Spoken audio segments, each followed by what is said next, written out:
تم ارادہ کرو خیر کا، اللہ توفیق دے گا اور انگلی پکڑ کر تمہیں پہنچائے گا۔ یہ ہے ہدایت کی وہ آخری منزل کہ جب وہ داخلہ ہوگا تو اہل جنت کی زبان پر یہ حمد کا ترانہ ہوگا، الحمدللہ الذی ہدانا لہذا وما کنا لنہتدی لولا ان ہدانا اللہ۔ اس میں یہ ہے کہ وہاں پہنچا دینا، لیکن اس دعا کو آپ یاد کر لیجئے، کبھی کوئی نئی بات آپ کے علم میں آ گئی تب بھی آیت پڑھیے، یہ اللہ نے مجھے علم دیا ہے، ہم اس قابل نہیں تھے کہ علم خود حاصل کر لیتے۔ وہ اس آیت کا ترجمہ کیا ہے؟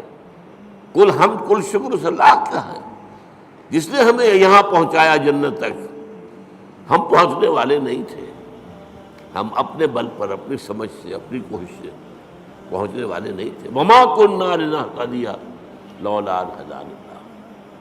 اسی طرح آپ کو کسی مجلس میں کوئی آپ کو محسوس ہو کہ آپ کے دل کو کوئی روشنی ملی ہے، کوئی آپ کو ہدایت کا کوئی نقطہ ہاتھ آیا ہے، کوئی ہدایت کی طرف آپ کی کوئی توجہ ہوئی ہے، یہ دعا مانگیے، الحمدللہ الذی ہدانا لہذا وما کنا لنہتدی لولا ان ہدانا اللہ۔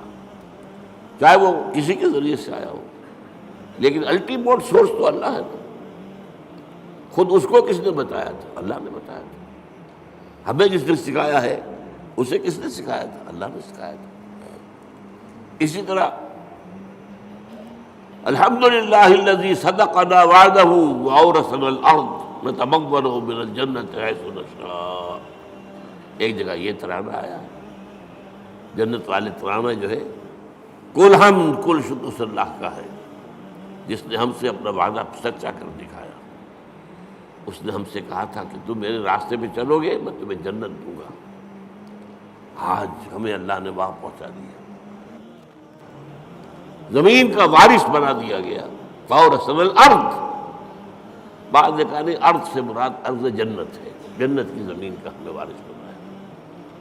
لیکن میری ذاتی رائے بھی یہی ہے، اصل میں حساب کتاب یہی ہوگا، میدان حشر اسی زمین میں ہوگا، اس لیے کہ قصہ زمین برسر زمین، آپ نے نیکی یہی کمائی ہے، بدی بھی یہی کمائی ہے، اس کی سزا بھی یہی ہوگی اور اس کی جزا بھی شروع یہاں ہوگی، لیکن شروع ہوگی جزا کے مرحلے ہیں، پھر اس کے بعد جنت، آسمانی جنتوں کی طرف عروج ہوگا۔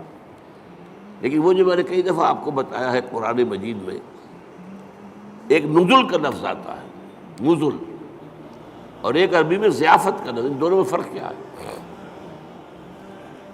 نزیل کہتے ہیں کسی مہمان کو جب کہ وہ فوراً آیا آپ کے ہاں، نزلہ اترا، کوئی اونٹ سے اترا آپ کے دروازے پر، نزیل ہے، گھوڑے سے اترا آپ کے دروازے پر، نزیل ہے، کسی خچر پر تھا، گدھے پر تھا، اترا، نزیل ہے۔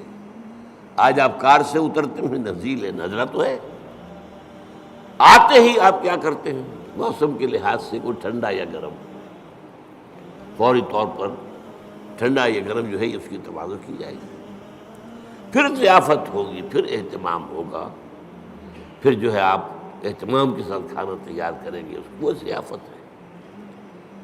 یہ جو قرآن مجید میں یہ نقطہ جو ہے بعض لوگوں کو بہت پریشان کرتا ہے، ذرا لطیف مزاج رکھنے والے لوگوں کو، کہ کیا جنت کے اندر اللہ تعالیٰ حوریں ہوں گی، غلمان ہوں گے، شہد ہوگا، دودھ ہوگا، پھل ہوں گے، یہ مادی چیزیں جو ہیں ان کی کیا قدر و قیمت ہے؟ کیا یہی کچھ ملنا ہے؟ اس کا جواب یہی ہے، یہ نزل ہے، ابتدائی جو ہے مہمان نوازی اس سے ہوگی۔ اور کیوں ہونی ہے؟ ایک بندہ مومن اپنے راستے پر اگر وہ چلتا ہے ایمان اور اسلام پر، تو اس دنیا میں نعمتوں میں سے اکثر آلات میں محروم رہتا ہے۔ حلال کے ذریعے سے کہاں آپ پھل لائیں گے، کہاں اپنے بچوں کو پھل کھلائیں گے؟ آپ کو تنگی ترشی کے ساتھ جو ہے آپ نے اپنے نفس کے اوپر بھی قابو رکھا ہے، آپ نے کوئی جنسی جو ہے بے راہ روی اختیار نہیں کی ہے، کہ جن خواہشات کو جو اللہ نے ہمارے اندر رکھی ہوئی ہیں ان کو کنٹرول کیا، روکا ہے. نہى النفس عن الہوى، خواہشات سے اپنے نفس کو روکے رکھا. تو میں سمجھتا ہوں اس کا منطقی جگہ یہی ہونی چاہیے کہ ان خواہشات کی بھرپور تسکین کا سامان کر دیا جائے جن سے تم نے ہمارے راستے پر چلنے کی وجہ سے اپنے آپ کو محروم رکھا. لیکن یہ نزول ہوگا. آخری جنت کے جو نعمتیں ہیں جو اور آگے درجے کھلیں گے، پھر چڑھنا ہوگا، صعود ہوگا. اس صعود کے بارے میں تو فرمایا ما لا عین رأت ولا اذن سمعت وما خطر علی قلب بشر.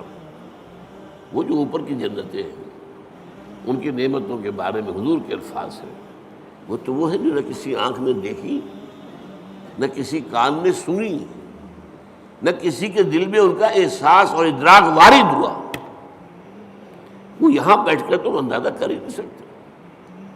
یہ تو ہم اندازہ کر سکتے ہیں نا کہ وہاں انگور ہیں، وہاں کھجوریں ہیں، وہاں جو بھی ہیں پھل ہیں، رمان ہیں، انار ہیں، وہاں دودھ ہے، وہاں شہد ہے، وہاں ہر چیز موجود ہے. یہ تو ٹھیک ہے، اگرچہ ان کے ذائقے جو ہوں گے وہ یہاں کے ذائقے کے مقابلے میں.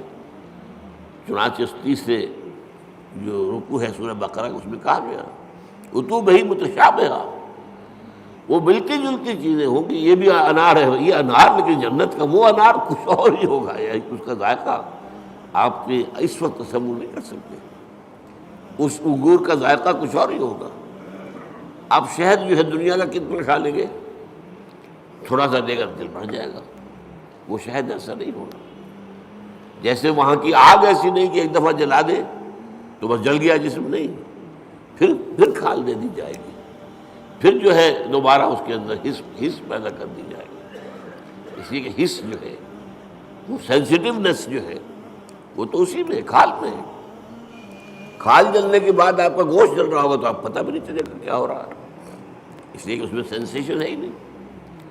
تو بہرحال جنت کی نعمتوں کو میں آپ سے عرض کر رہا تھا کہ یہ یہیں پر میدان حشر ہے. اب میرا گمان ہے، اب یہ باتیں جو ہے وہ یقین کے درجے میں نہیں ہے، نہ ان کو عثمانی میں آپ لیجئے. میرا گمان یہ ہے کہ جہنم اس زمین کے پیٹ میں موجود ہے. آپ کو معلوم ہے جو وہاں کی گرمی ہے، جب آتش فشاں پھٹتا ہے تو کیا نکلتا ہے؟ لاوا. وہ چٹانیں جو ہیں پگھلی ہوئی، وہ لاوا، وہ سارا تو پیٹ میں ہے. اب کیا ہوگا سوچئے، ایک گیند ہے، فٹ بال ہے، اس کے پیٹ میں کچھ ہے. جب آپ اس گیند کو کھینچیں گے ادھر سے ادھر سے، چپٹی ہوگی تو درمیان کی چیز باہر آ جائے گی کہ نہیں؟ وَإِذَا الْأَرْضُ مُدَّتْ وَأَلْقَتْ مَا فِيهَا وَتَخَلَّتْ. وہ دن قیامت کا کیا جب زمین کو کھینچا جائے گا. وَإِذَا الْأَرْضُ مُدَّتْ إِذَا السَّمَاءُ انشَقَّتْ وَأَذِنَتْ لِرَبِّهَا وَحُقَّتْ وَإِذَا الْأَرْضُ مُدَّتْ وَأَلْقَتْ مَا فِيهَا وَتَخَلَّتْ وَأَذِنَتْ لِرَبِّهَا وَحُقَّتْ. اب وہ کھینچیں گے آپ تو اس کے اندر سے درمیان چیز باہر نکل آئے گی. یہ ہوگی جہنم. اس جہنم کا معاملہ اسی زمین میں سے. پھر وہی لفظ کہہ رہا ہوں، جس سے زمین برسر زمین. لیکن یہ کہ جنت جو وہ ہوگی زمین کی، وہ صرف پہلی منزل ہے اس کی.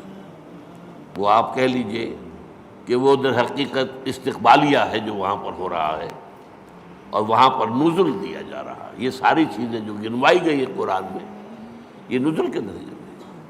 پھر اونچے درجے ہوں گے، پھر اونچے درجے ہوں گے. تو بہرحال یہ میری بات کہاں سے چلی تھی؟ الحمدللہ الذی صدقنا وعدہ واورثنا الارض نتبوأ من الجنۃ حیث نشاء. کل شکر اس اللہ کا ہے جس نے ہم سے اپنا وعدہ پورا کیا اور ہمیں زمین کا وارث بنا دیا. یہ زمین جیسا کہ میں نے کہا اکثر کے نزدیک تو جنت ہے، جنت کی زمین جس کا وارث ہم بنے. لیکن بعض کا خیال، میری رائے بھی یہی ہے، وہ یہی زمین ہے. اس لیے کہ آپ کو معلوم ہے سورہ فجر میں کیا فرمایا؟ وَجَاءَ رَبُّكَ وَالْمَلَكُ صَفًّا صَفًّا. جا ربک، آ جائے گا تمہارا رب. اللہ تو نزول فرمائے گا، میدان حشر میں آئے گا، یہی مقدمہ ہوگا، یہی عدالت لگے گی. جا ربک والملک صفا صفا، تمہارا رب بھی آ جائے گا اور پھر فرشتے ہوں گے صفے باندھے ہوئے، قطار اندر قطار. یہ نزول ہوگا. وَيَحْمِلُ عَرْشَ رَبِّكَ فَوْقَهُمْ يَوْمَئِذٍ ثَمَانِيَةٌ.